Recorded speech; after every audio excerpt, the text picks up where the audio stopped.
A todos muy buenas tardes.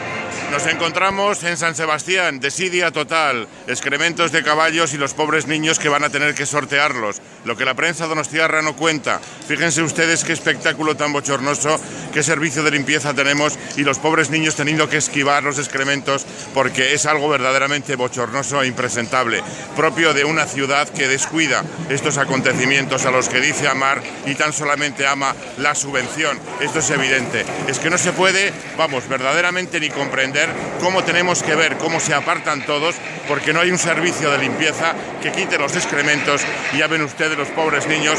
Veremos lo que ocurre cuando realmente venga toda la troupe, todo el grupo, todas las compañías de los diversos colegios en este día de San Sebastián. Feliz día a todos de San Sebastián, desidia municipal de nuevo, y las marchas de don Raimundo Sarriegui que suenan por toda la ciudad. Nos encontramos aquí enfrente justamente de la plaza de Guipúzcoa, en este punto que hemos escogido precisamente para marcar la diferencia, para que vean lo que es la ciudad sin limpiar, eso que tanto y tanto critican algunos donostiarras, la falta total y absoluta de limpieza que hay en la ciudad de San Sebastián. Este es un ejemplo. Que no haya un servicio con lo que cobran, un servicio de barrenderos, un servicio de guardia municipal, un servicio para informar que ahora los niños tienen que pasar por encima de estos excrementos. Lo que la prensa donostiarra, pelota y subvencionada, no les cuenta a ustedes desde Urdin y Ratia, France, la libertad por encima de todo. Vamos a ver cómo sortean los niños estos excrementos, mientras sobre fondo escuchamos las marchas de don Raimundo Sarriegui. Parece una cámara oculta. Fíjense ustedes qué bochorno, pobres niños, encima de los excrementos. Fíjense ustedes, se tienen que ir apartando.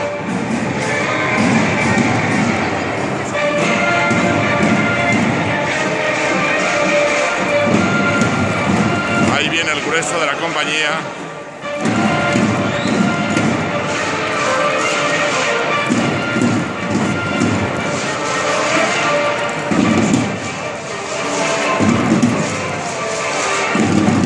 Rompen las filas indiscutiblemente, se desluce la cabalgata.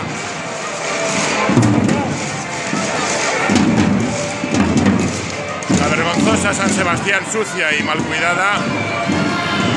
Desde la información, fíjense ustedes qué vergüenza, qué bochorno, qué auténtico bochorno y qué vergüenza para los donostiarras y para todo el mundo que está viendo esto a través de Urdin y Ratia, France. Fíjense ustedes.